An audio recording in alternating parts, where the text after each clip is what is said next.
good. Yeah. Absolutely. So let's hop into game. This is game 2 in progress. Justin Burns versus Diana Bros. Diana on the bottom of your screen and Justin on the top. We did see off camera that Justin brought Tapu Fini as well, and it did already get knocked out. So Diana does have a Pokemon advantage here, 4 Pokemon to 3. Yeah, her Snorlax as well. As we talked about a little bit way before the show started, Snorlax just bringing that health back with those berries, absolutely essential. It is going to be facing off against a Pokemon that does a lot of damage. What a great way to be introduced to Kartana on stream. Right. Sacred Sword knocking out that Snorlax at very solid health and getting that beast boost. Of course, Diana's Arcanine does have Flare Blitz, will be able to fire right back onto Kartana and pick up that last little bit of damage. So trading Pokemon there, both very offensive threats too. So got to feel pretty good about that trade if you're Diana, especially since you have the Pokemon lead right now. Well, that's what you were talking about, actually, with the Beast Boost ability when we touched on that a little bit. You know, it's very important to be able to immediately answer it. And what better way to immediately answer it than a Flare Blitz? So it looks like Justin's just got his Arcanine and 1 final Pokemon. Diana does still have 2 more Pokemon in the back, and Justin's final Pokemon is Porygon 2. So Arcanine and Porygon 2, not very big offensive threats here, but if they're able to survive a few turns, they do a lot of damage over time. Yes, I love the way that, you know, if Porygon 2 sticks around, it's very, very helpful. It is in electric terrain, and some Porygon have been bringing that Thunderbolt. That could really increase the damage output. But it's a curious situation. He doesn't really want to Trick Room. He doesn't get any benefit from it. And this Tapu Koko in play can just start dealing a lot of damage.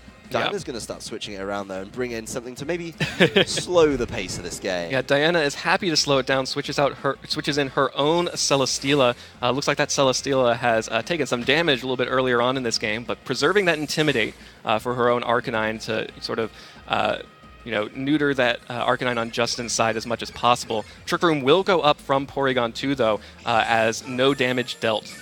No, nothing in that turn. Just a switch in. I'm curious to see why Diana bought the Celesteela in, knowing the Arcanine was there. Maybe she feels comfortable that she's going to be able to get it in and buy it some time. Tapu Koko there, matching the protective Arcanine, probably hoping Trick Room didn't go up. Yeah. So that it was then able to comfortably knock out Arcanine in this electric terrain the following turn. The Trick Room really throws a spanner in that works, though. Yeah, well, Arcanine coming back out for Diana. We'll be able to get the Intimidate off onto Justin's Arcanine. I'm going to need to hope that this Intimidate is going to be enough to stop Flare Blitz from just running over the team. Diana has the Pokemon advantage, but that Thunderbolt coming out from Porygon 2 deals a lot of damage back to Celesteela, and all of a sudden that Pokemon advantage is gone because all of her Pokemon are at very low health right now. Yes, I think this is going to be probably Justin looks in a great position to tidy up that Trick Room.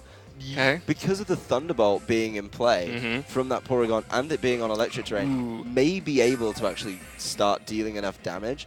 The Tapu Koko needs to really keep itself safe till Trick Room is going to end, and that's a huge ass. Yeah, well, Arcanine on Diana's side did just eat its berry, so it is going to be able to heal itself back up. So when I said that all of her Pokemon were unhealthy, Arcanine is back up to a very strong hit point level. Yes, but the Porygon 2 here can start dealing with Arcanine. Arcanine is definitely limited in its potential damage output, you know, unless it's carrying one of those really interesting moves. And Tapu Koko likely isn't even going to get a chance to move. The Arcanine on Justin's side has the opportunity to Flare Blitz it, and that should start comfortably dealing with it. It's not going to be going for it this turn, though. No Flare Blitz this turn. Justin just protecting his own Arcanine. Diana protecting her Tapu Koko. So going to have to see, was Diana trying to knock out the Arcanine with her own Arcanine? It's going to be the Ice Beam from the Porygon 2 and the Flare Blitz from the Arcanine, both into the Protects. Yeah, both Protects being very, very valuable. Keeping those Pokemon around, really buying some lovely time for both of these players to stick around. But the turn really didn't get any better for Diana, and it didn't get any worse for Justin in that instance. It was still in the position I think Justin wants it. Ooh. Helping Hand coming out from Justin's Arcanine, going to help Porygon 2, but Diana's own Arcanine with the extreme speed is enough to pick up the KO onto Justin's Arcanine. So before going down, Justin was able to get the Helping Hand boost onto Porygon 2, which will get this Ice Beam into Tapu Koko and will be enough to pick up the KO there. So Diana has already used her berry and is now against this Porygon 2. Yes, it's really going to be bit of a slug for Arcanine. I don't know if there's really a reliable way out. You'd probably have to hit a couple of very good flare blitzes. Well, it's going to be the forfeit. Porygon 2 has the recover. Yeah. Porygon 2 could bring this game to a glacial pace, something Diana I don't think really wanted to sit through.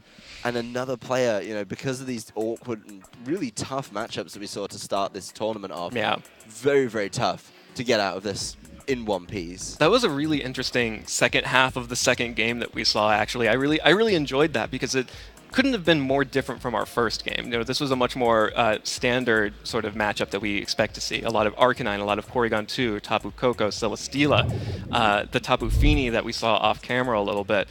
Those matchups always come down to, you know, just how well you're playing. You know, the person who wins those matchups usually just played better at that game. And Justin was clearly in command for those final few turns there, had that Porygon 2 in the back, identified his win condition as just getting the Porygon 2 in there, able to recover off, you know, any of the damage that comes out from the Tapu Koko and Arcanine, and was able to pick up the KO onto Tapu Koko early and just, you know, sealed the win there. Well, I think what was interesting is as we saw Diana bringing those Pokemon back in, even though she had a numerical advantage, all of her Pokemon were at very, very low health. She had a health disadvantage.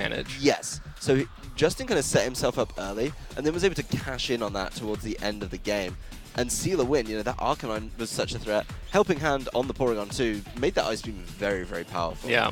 I was wondering if Ice Beam was going to be enough to knock out the Tapu Koko, but with that Helping Hand, there was really no question. Yes, it was not a question. Didn't even have to gamble on it. Arcanine probably knew it was going to get knocked out by the extreme speed as well. Knew its damage output was limited by Diana's changing of her Arcanine to get the Intimidates down. And then just decided to help out its friend. Helps Porygon out. Porygon really seals those knockouts. Yeah, I mean, obviously, would have loved to have seen the full 2-game set, but what we did get to see there from Justin was really incredible, and I'm really looking forward to watching more of him as the tournament goes on. Yes, he's one of those players that had a really good victory recently in the season, towards the back end of the season. I think those regional champions are going to be really ones to follow because they've been following the metagame and have, towards the build-up into the international championships, have been picking up what the trends are, what they need to deal with. Overall, I think those players have a slight advantage coming into this tournament. Yeah, absolutely. And I'm really interested to watch both of our winners from round one as they move through the rest of the tournament. Of course, Paul Chua and Justin Burns are two players to watch that you were probably following before we started the tournament, to be honest. They're both players who came in here with expectations of, you know, if I don't make it to day 2, this is an abject failure. I expect to make the top cut, and I think I can win. Yeah, if you weren't watching them, you should have been.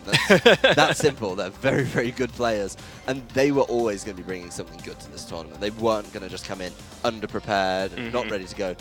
Top players. That's who we're going to be following today. We're going to be really tracking these people, see who's securing the World's invites, securing the Day 2 invites. There's so much these players need to do. What I'm really interested in is just watching as these teams develop. I mean, we have our first 4 teams that we've seen here at the International Championships. A lot of them are fulfilling sort of the same kind of format, right? We've seen a lot of Intimidate. We saw 3 Arcanine and 1 Gyarados for Intimidators. We saw 3 Gluttony users. We saw 2 Snorlax and 1 Muck. And then we've had a couple... We've seen 4 Tapu Koko, I think? Yes. Tapu Koko is 100% participation rate in this tournament so far on stream. Not bad at all. And we did see a Tapu Fini off camera. I saw it. You didn't get to see it. It was just before we cut over to that second game. Justin did have a Tapu Fini, and it didn't really seem to be sticking around. It was actually his first Pokemon to go down. That's what created that numerical disadvantage for him. But I think that was the Pokemon that we saw a little bit of it. That was putting out some damage.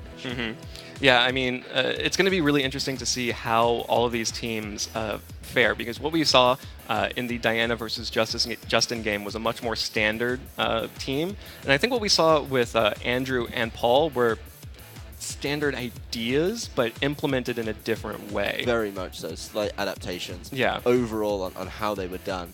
You know, I think both these players are trying to make a call, and I know talking to a lot of players out there in the field, and you know, even players who are still at home, they're still thinking, "What's the play?" Is how they call it, the play. It's not the best terminology, but overall, you know, you have to. Not a fan of the theater? I don't mind the theater, but it's never mind. It's one of those things that these players all have a real decision to make, and I think the way they structure their team and how they think about the game coming into this tournament is absolutely essential. All right, well, you have heard us wax poetic enough about what the players think. Let's actually hear from them what they're thinking going into this tournament. I'm going to toss it down to our good friend Anna on the floor with an interview. Hi there, guys. I'm Anna, and I am backstage indeed with Justin. Justin, after that big win to start the day, you must be feeling pretty good, yeah? Yeah, I'm feeling pretty good. Diana's a really good player, and I was worried because I've been always paired against really good players round one. So winning that one feels pretty good.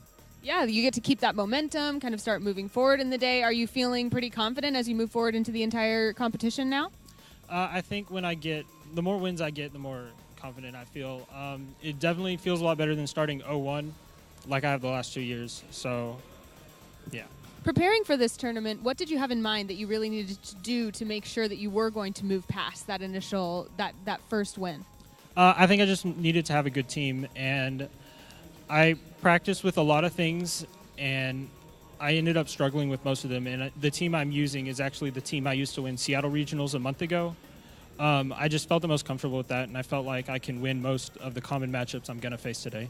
Tell us a little bit about your team from your perspective. We got to watch that match, but tell us how it performed from the perspective of the player.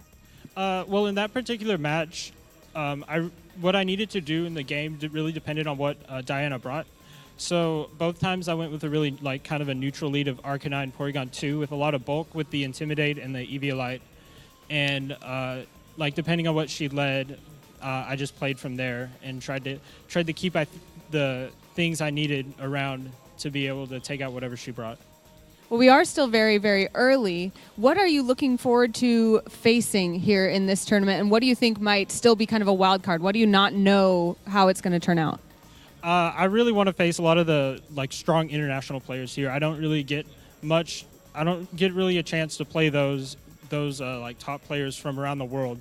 So I'd really like to play against a lot of those. Awesome. Well, we can't wait to see it, and congratulations on that first win. We wish you the very, very best moving forward in the tournament. And guys, we're going to take a really brief break, but we'll be right back with more.